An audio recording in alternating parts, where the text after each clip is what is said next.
लड़कियां शीशे की तरह होती हैं और मोहब्बत इनकी कमजोरी होती है। इनके साथ खेला न करें। मेरे नजदीक शीशे को अगर मामूली सी भी भाप छू जाए तो वो धुंधला हो जाता है। क्या बात है। और अगर टूट जाए तो दोबारा पहले जैसा नहीं रहता। कोशिश करें किसी को दुख ना दें, किसी को ठेस ना पहुंचाएं। शीशे से बनी एक लड़की पत्थर के नगर में आई, वो ढूंढ रही थी मोती और पत्थर से टकराई। क्या बात है, क्या शीशे से बनी लड़की से कह दो कि न बाद में रोना, कुछ लोग हैं जो पीतल के कहते हैं खुद को सोना।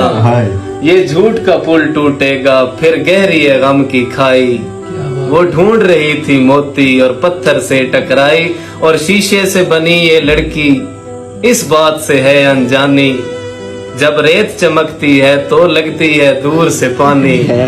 ये फूल है सब कागज के लेकिन वो समझ ना पाई। वो ढूंढ रही थी मोती और पत्थर से टकराई। और शीशे से बनी लड़की को कोई जाकर ये समझाए, आंखों के सितारों को बिन बोल न वो लुटवाए।